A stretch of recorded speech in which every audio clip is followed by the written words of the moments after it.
So, do we get things started? Yeah. Let's go for it. Yeah. We're doing good. Have you gotten a chance to see anything yet, or you just arrived recently, or? Just arrived? I saw the world's biggest bouncy house yesterday. Did you guys, have you guys seen the monster bouncy house? Oh my gosh, yes. You don't understand, like, it is really, really weird inside. Yeah.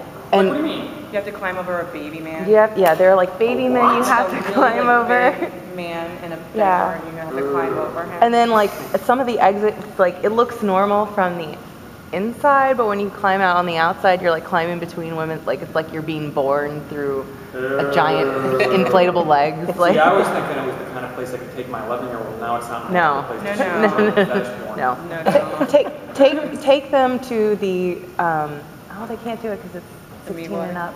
I was thinking of the Assassin's Creed. Oh, the parkour. Yeah. It's like American Ninja Warrior, Yeah. Assassin's Creed style. Has anyone been able to figure out what this creed is? No, kill all people. Yeah, he's murdered. Yeah. I was just wondering if that ever came up, if it ever got philosophical. You know, like our creed is I think it's like kill. something. I haven't gotten that far yet. Yeah. So I watched the movie, loved it, absolutely loved it. It was a lot of fun. There's a lot of questions I want to ask. That was my modulated emotion. Yes. No, it was great. It was great. I'm glad that you guys sent it out, and I got a chance to check it out. Visually, before I even read the thing you guys handed me about the Twin Peaks influences, I saw it. I'm a huge Twin Peaks fan. Actually, just went out to that location and drove around this summer just to check it out because I'd never been. What drew you to that sort of visual style, sort of the Lynch-esque vibe of this film? I mean, when I was reading the book, I had so much emotion, so much like a different feeling, and all positive in a different way, different time, because the spectrum of genre was so wide, and I was like, just what really got me into, I have to make a movie based on that amazing book, and not only a movie based, I have to try to find a way to illustrate the book. You know, it was more than an adaptation, it was really like, try to be as respectful of Joe's world and try to make a movie. And we were looking into location, and I had this, you know, I wanted to try to create, you know, I love the way Joe uses kind of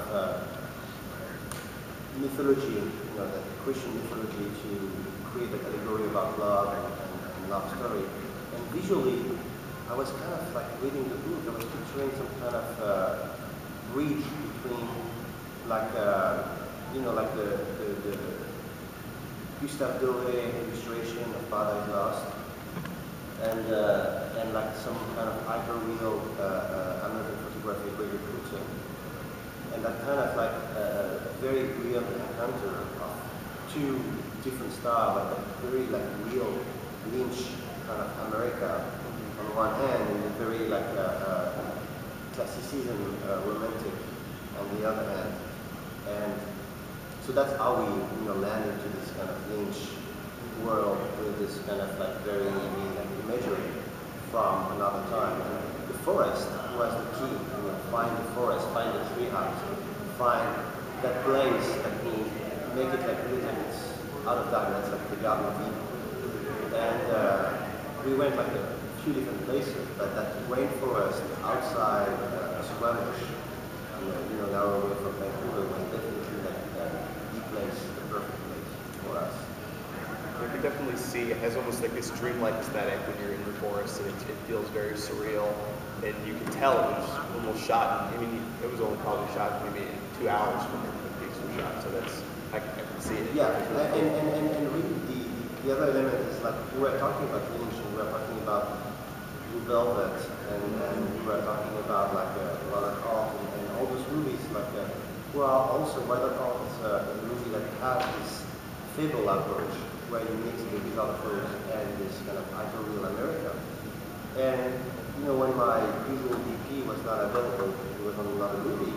I kind of said, you know, why not going to the guy I'm like referring to all the time, Fred Helms, who, you know, photographed like all the Lynch movie, the loose ones, and loved the script, loved the book, and came on board, and all together we managed to create that aesthetic that's really different.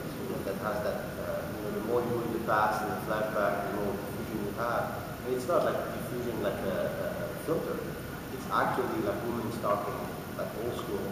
That's being like selected in department store by like Fred Holmes, which is like that big guy, 60-year-old, spend like days like looking at like a woman underwear. And that was like pretty amazing to me. It's that diffusion of light. One of the things that shocked me when I first saw the film was how beautiful it was. Like I never really imagined that the story could be visually realized and be so beautiful. And it does have a very David Lynch vibe. All the David Lynch stories are sort of about innocence and decency coming into a car wreck with perversity and evil. And there's a lot of that in the novel, and there's a lot of that in the film. And it's funny because my first experience of grown-up art in a lot of ways was Twin Peaks. My family got very obsessed with Twin Peaks. And we would all get together every night a new episode was on with coffee and donuts. Oh, wow. And we'd sit there in our pajamas with coffee and donuts. And I think the thing that I discovered from David Lynch is that you could write a crime story or a horror story, but it would have more power if the characters had full emotional lives. The characters in David Lynch stories, they're trying to find out who committed a murder, but they also get excited about coffee. They're like, this is really good coffee. And it just is like so charming because they care about things and stuff. And in crappy, in bad genre fiction, no one cares about anything except the problem. All they care about is, fighting the aliens or finding a murderer or fighting their way out of the maze. And in good genre fiction, you see real people who have rich inner emotional lives and histories and feelings about lots of things, not just about, the murder or whatever. And I think that really brings the story to life and brings the audience in to be more emotionally invested because we care about what we do. First of all, let's jump into So cool. I actually had a question on Mr. Hill. That's actually a good transition on the question I had. If you could take us back and discuss, before you knew that Mr. Aja, had such a passion for, your novel and your book. Obviously when you get, told that your book is there's a potential for it to be adapted into a film, initially, of course, it's exciting, but it's also kind of scary as well because, you consider this novel as, almost as your child or as your baby. So was there any fear at that time, before you... But I feel two ways about that. The first is, I have always been a guy who first is excited about other artists. If I had to choose between, being writing or reading, if I had to give one thing up, I would certainly give up writing before I give up reading. I get charged up by other people's work. I told my version of the story in the novel, and I'm proud of it. I'm happy with the way it came out. And then if someone else sees something they love in that and wants to take it and run in a new direction with it to make a film or a comic book or something, you hope they'll do something great and have fun with it, and you sit back and watch and cheer them on, and and if it turns into a car crash, you don't rubberneck for too long. But in this case, we wound up with something really great, and I'm very pleased by. And it is the film very much is faithful to the book, but have you ever seen a movie that's so faithful it's dead on the screen? It doesn't seem to live. I mean, it seems like there's two ways adaptations can go back. They can be not faithful at all, in which case you wonder why they even bothered to adapt something in the first place. Or it can be so slavishly faithful that everything feels kind of stiff and wooden on the screen. In this case, it has the heart and soul of the story. Dan Radcliffe did amazing work as Big Parish. I hope we'll get a chance to talk about that sometime. He did amazing work as Big Parish. But it's also, it's lively, it's its own thing. It is a film, it's not just like a novel with moving pictures. It has energy and vitality and its own arguments to make. And I'm very happy with it. I got lucky. I got very lucky. When you write, do you have an actor or a person in mind for your characters? Another way of saying, I guess, Yeah. did Did I you cast ever the movie in my imagine head? Daniel Radcliffe as someone to take that role? No, only because that's kind of a like wildest dreams type deal. Like you don't really think something like that would happen, you know, kind of like when you buy a scratch lottery ticket, you don't really think you win like $10,000, you think maybe you win $5 or a soda.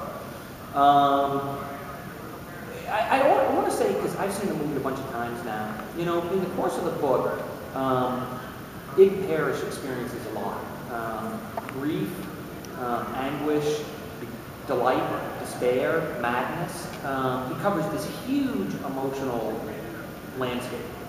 And the thing which blows me away most about the film is that Daniel Radcliffe makes that emotional trip. You know, I'm trying to avoid the word journey, that's so terrible. But he explores all those feelings and he makes it look easy. You know, he just makes it look effortless. And I always think whenever you see an artist do something hard and make it look easy, you're seeing someone who's worked very, very hard at their craft. You know, sort of put ego aside and done everything they can, you know, worked harder than anybody else. So, I mean, you know, that's, when I get psyched about Orange, what I'm most psyched about is the power of the central performance of a young actor who has, you know, a good just about everything. Joe, did you have any experiences on set during the filming? Did you get to kind of see it develop in front of you as Alex kind of had your original vision and then started to create a new, unique version of it? There's a scene where a young boy rides a shopping cart down a chute, and I was there on the day they filmed that, and everything's happening very quickly. And Alex is, you know, he's talking to the cameraman, he's talking to the lighting guys, he's talking to the actors, you know, and then he says, you know, action, and I realized that the sun was in this notch between the hills, and the light was just golden and rich. It was just, everything was just painted with this beautiful light. And I remember thinking, did he plan that? Or did it just happen? Because everything seems kind of like frantic and chaotic, like, you know, like I imagine a battle being, you know, and it doesn't seem like anyone could actually be planning anything or timing anything. But there was just this moment when it was this perfect notch in the hills and the light flooding through it. And I remember thinking, wow, the light is amazing. Did he plan it? Did you plan it? Yeah. Yeah. We did. It was a very, very challenging day because we were like shooting, if you remember, we were shooting two kind of scenes. We were shooting the flashback, Right. Riding the ramp, and then we were shooting the actual, like, very important scene where, you know, like Ig Parrish is performing like with the killer. And I wanted like two different kinds because of course they were not in the same timeline. I wanted two different kind of photography, and we knew at the time that the sun was going behind the hill at 4 p.m. So at 4 p.m. everything was in the shadow. So we had to shoot everything in the sun in the morning and then switch to the shadow after. So that moment where like, the last, you know, take half of. See, that's crazy. See, every novelist thinks they can secretly be a great director, right? You know, like, what I really want to do is direct. I could never think of that. Like, I never would even thought of like where the sun would be at a certain moment. And speaking of the actors and working with them, kudos to getting Joe Anderson, who I think is criminally underrated. I love him. I've seen like everything he's ever been in, and I was really surprised to see him in the film, and it made me really happy. But working with Daniel Radcliffe, like, I guess, how did you bring him on board, and how did you kind of prepare him for this role? Because Ig is such a unique character, and it's one of my favorite books, and he's one of my favorite characters. So yeah, I mean, for me too. I had the same thing. You know, I was reading the book and you know, working on the script. For me, the biggest challenge was to find Ig Parrish. And you know, like I was like, who can be this, you know, like this character that will take us by the hand and take us through all this kind of emotion, through that fable, that trip. You know, and we needed someone that will be someone that we almost know, you know, that's someone that's very familiar to us, someone, and it happened that at the same time, Daniel read the book, the script, and kind of had the same connection that we all had with the book, and we wanted to meet, and it was right before the release of Woman in Black. I didn't have the chance yet to see him like on stage, and it was just like, you know, for me it was only Harry Potter, you know, and it was great as Harry Potter, but it was, you know, I couldn't see him, and I met him, and I remember that meeting was like, okay, you know, I'm meeting Daniel Radcliffe, and then after like a few minutes, I realized that he was British, that he was, you know, like, I see it, and this is something that I don't know if you agree on it, but I feel that Hugh Parrish is a very absolute guy. He's someone who's romantic, but not in a cheesy kind of naive way. He's romantic in an almost like mystical way. Yeah. This kind of guy that leaves every emotion to the extreme. And when I talked to Daniel, I felt that he was exactly that person. And then, you know, like walking with him, I learned to, you know, he isn't that person. He is Hugh Parrish. You know, in many aspects. There is like so much of him that's like similar to the character. And I remember the reaction when we talked about it, we were so excited about Daniel Radcliffe as a choice. And I think it's because that was something was obvious. It was just the right, you know, like and then I was not expecting him to be so good. You know, like I was, you know, like trying to rehearse, to prepare. I realized when I visited him a few weeks before we start shooting that he was so prepared already. That he did so much homework on his own, on the script, on every line, on every detail. He knew exactly how he was going to deliver Hugh Parrish to the world. You know, I got to meet him, and we're having this great conversation and stuff, and then it's time for him to film. And he has to do this incredibly intense confrontation. And so he walked away, and he walked over to the other actor, and you could see him put on the part like someone slipping into an old comfortable overcoat. And I was just completely blown away by how immediate the transition was. One moment he was one person, and the next moment he was completely invested in character. And then like 2 minutes after that, he was taking a terrific beating, which is great. I think, I've spent, you know, a couple hours talking to Dan Cox, you know, I don't know, you know, he strikes me as a terrifically thoughtful and decent young guy. You know, considering the kind of childhood he had, there are many other possible directions he could have gone off